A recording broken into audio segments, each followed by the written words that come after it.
आप सभी को बता दें भाई, कक्षा 10 विज्ञान बायोलॉजी में जो है स्टोमेटा यानी कि रंध्र से संबंधित हर बार क्वेश्चन उठाता है। जैसे कि रंध्र से संबंधित हम परिभाषा भी लिए हैं, इससे संबंधित चित्र भी लिए हैं, रंध्र क्या होता है, ये कहाँ पाए जाते हैं और इसकी उपयोगिता क्या है, ये सब कुछ हम लिए हुए हैं। और भी रंध्र से संबंधित भाई काफी इंपॉर्टेंट क्वेश्चन लिया गया जो कि आपको बताने वाले हैं, जो कि बोर्ड एग्जाम में पूरे 6 अंक यहाँ से आपके कहीं पर भी नहीं जाने वाले हैं। और आपको बता दें सभी चैप्टर के इंपॉर्टेंट क्वेश्चन को देखने के लिए आपको जो है डिस्क्रिप्शन में हम प्लेलिस्ट का लिंक दे देंगे, वहां पर जाकर आप देख सकते हैं। तो देखिए यहाँ पर जो है सबसे पहला क्वेश्चन जो है काफी मोस्ट इंपॉर्टेंट भाई, एग्जाम में पूरे 4 अंक का ये क्वेश्चन पूछा जाता है। तो यहां पर देखिए जो पहला क्वेश्चन हम लिए हैं भाई, पौधों में स्टोमेटा की उपयोगिता क्या है या फिर उपयोगिता का वर्णन कीजिए। आपको बता दें स्टोमेटा जो होता है, ये रंध्र जो होता है ये एक ही होता है। स्टोमेटा को ही रंध्र बोलते हैं, रंध्र को ही स्टोमेटा बोलते हैं। अब यहां पर बात ये आती है भाई कि आखिर स्टोमेटा क्या है यानी कि रंध्र क्या है। भाई अभी तो रात हो चुकी, नहीं तो आपको हम भाई वीडियो को भाई कैमरे को ले चल के दिखाते हैं आखिर मतलब रंध्र क्या होता है। बाकी अभी भाई देर हो चुका है, आपको दिखा नहीं सकते हैं, लेकिन सुनिएगा आप लोग।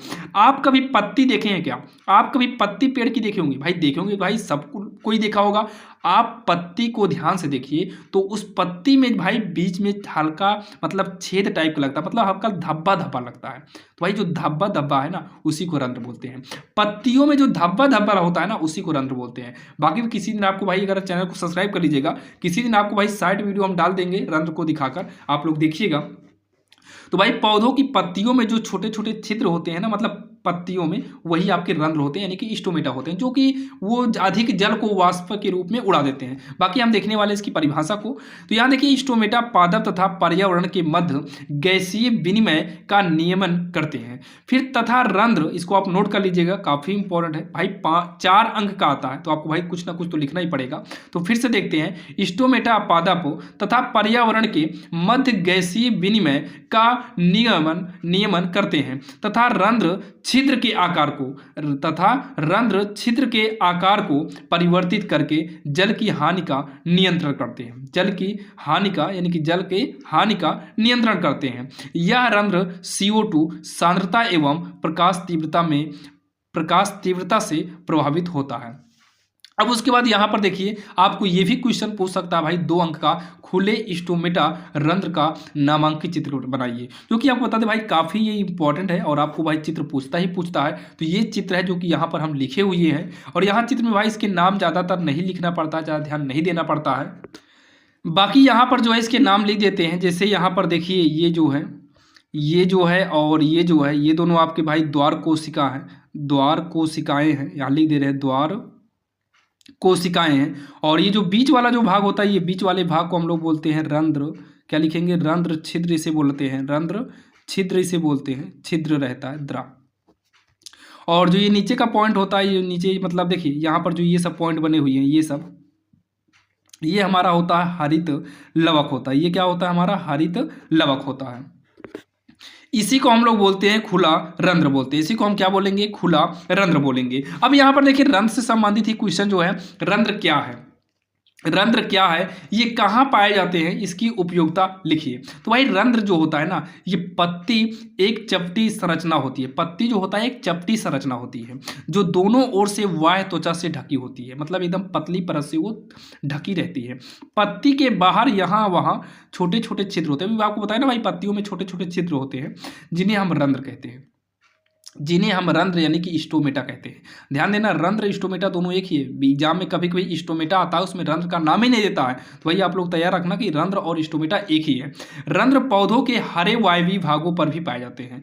रंध्र जो होता है पौधों के हरे वायवीय का मतलब होता है कि पौधों में बहुत सारी हरी हरी शाखाएं होती हैं, वहां पर भी आपको रंध्र मिलते हैं। क्योंकि भाई पतझड़ के समय जब पत्तियां झड़ जाती है ना, उस समय जो मतलब भोजन बनाने का काम करते हैं भाई, वो हरे तने ही करते हैं, तो वहाँ पर भी हमारे जो है कुछ छोटे छोटे रंध्र होते हैं। तो वही यहाँ पर लिखा गया है कि रंध्र पौधों के हरे वायवीय भाग पर भी पाए जाते हैं। इसकी उपयोगिता जो है भाई, इसकी उपयोगिता आप पहले वाले क्वेश्चन में देख लिए, ये इसकी उपयोगिता ही है, जो कि भाई थोड़ा टफ था। उपयोगिता भाई थोड़ा टफ ही रहेगा, जो कि 4 अंक यहाँ से आपके कहीं पर भी नहीं गए हैं।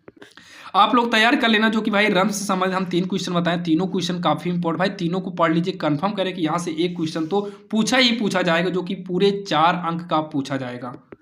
अब यहाँ पर देखते हैं भाई रंध्र से संबंधित ही आता है वाष्पोत्सर्जन, क्योंकि भाई रंध्र जो होता है ये ज्यादा पानी को वाष्प के रूप में करके उड़ाता है। तो आखिर हम ये जानते हैं भाई वाष्पोत्सर्जन क्या होता है, वही यहाँ पर क्वेश्चन लिखा गया है और ये क्वेश्चन एग्जाम में कई बार पूछा गया है। वाष्पोत्सर्जन से आप क्या समझते हैं और इसके महत्व को भी हमें समझाइए। वाष्पोत्सर्जन से आप क्या समझते हैं, इसके महत्व को समझाइए।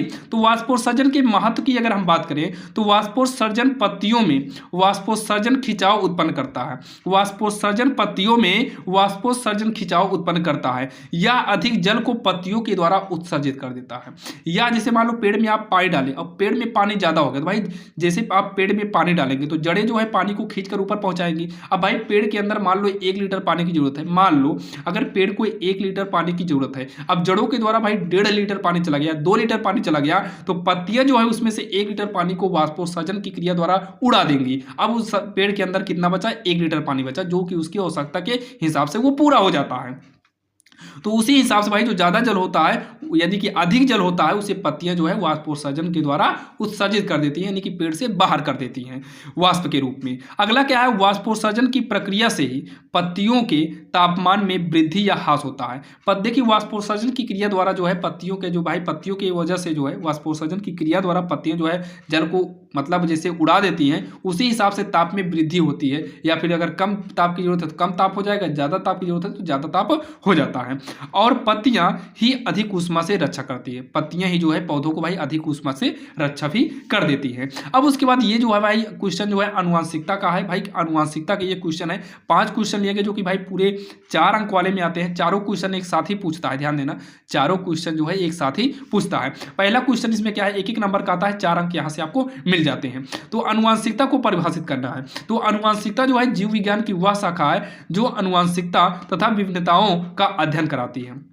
आनुवंशिकता तथा विभिन्नताओं का अध्ययन कराती है। अब उसके बाद मेंडल ने अपने प्रयोग, मेंडल जो है वो अपना प्रयोग किस पौधे पर किए थे, भाई मेंडल जो है ना वो अपना प्रयोग जो है मटर के पौधे पर किए थे। किस पर किए थे, मटर के पौधे पर किए थे, वही ये उद्यान मटर है।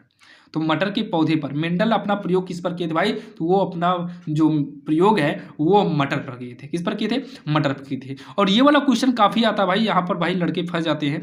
बीपीआरसी यही है ना हमारा, विपर्यासी लक्षणों से क्या अभिप्राय है, उदाहरण सहित दीजिए, यानी कि उदाहरण भी हमें देना है। लक्षण जो हमेशा 2 विपरीत गुणों में प्रकट हो, मतलब कोई ऐसा लक्षण जो 2 हमेशा विपरीत गुणों में प्रकट हो उसे बोलते हैं विपर्यासी लक्षण कहते हैं। मतलब जो 2 विपरीत गुणों में मतलब प्रकार मिल जाए, जिसे 2 विपरीत गुणों में मिल जाए, जो लक्षण जो लक्षण जो है 2 विपरीत गुणों में मिल जाए उसी को बोलते हैं विपर्यासी लक्षण कहते हैं। जैसे लंबा पौधा बौना पौधा, अगर लंबा पौधा और बौना पौधा के बीच के गुण अगर मिल गए उसी को क्या बोलते हैं, विपर्यासी बोलते हैं। यहाँ पर देखिए विभिन्नताओं को परिभाषित कीजिए। तो यहाँ पर देखिए क्या है, एक प्रजाति के जीवधारियों के लक्षण के मध्य अंतर भिन्नताएं कहलाती हैं। एक ही प्रजाति की जीवधारियों और उसके मध्य अगर अंतर आ जाए तो उसी को बोलते हैं भिन्नता। देखिए इन दोनों क्वेश्चन के आधार पर थोड़ा भाई उदाहरण समझिएगा। जैसे कभी कभी आप गाँव में देखोगे, जैसे किसी की शादी होती है तो भाई कोई लड़का लंबा हो लड़की छोटी हो और उसका लड़का भी नाटा हो जाता है, तो वही इसमें बोला गया भाई भिन्नताएं क्या, मतलब भिन्नताएं अंतर हो जाता है। जैसे कभी कभी क्या होता है, 2 मान लो लड़का मतलब आदमी औरत है शादी हुई, दोनों अगर नाटे कद के हैं लेकिन उनका जो लड़का होता है ना वो लंबा हो जाता है, मतलब जैसे लंबा बौना मिलकर भी भाई लंबा हो या बौना हो मिलकर मिडिल में लड़का हो जाए, तो ये सभी चीज़ें भाई भिन्नताएं कहलाती हैं जो कि नॉर्मल है। और यहाँ पर भाई पौधों की बात किया है जो कि ये काफ़ी इंपॉर्टेंट क्वेश्चन है। आनुवंशिकता जो है आनुवंशिकता से काफ़ी इंपॉर्टेंट क्वेश्चन आता है। और इसी में का मादा जनन तंत्र हो गया भाई, नर जनन तंत्र हो गया, ये भी काफ़ी इंपॉर्टेंट है और आपको वो वाला भी क्वेश्चन कराए हुए हैं। और सभी क्वेश्चन को देखने के लिए भाई आप डिस्क्रिप्शन में जाइए, वहाँ पर एक प्लेलिस्ट का लिंक दिया गया है जहाँ पर आपको लाइन बाय लाइन सभी चैप्टर के मोस्ट इंपॉर्टेंट क्वेश्चन आसान से आसान भाषा में मिल जाएगा। और भाई चैनल पर नए हो तो सब्सक्राइब करिएगा ताकि हम जब भी वीडियो अपलोड करें वो लेटेस्ट आपको नोटिफिकेशन के रूप में मिल जाए।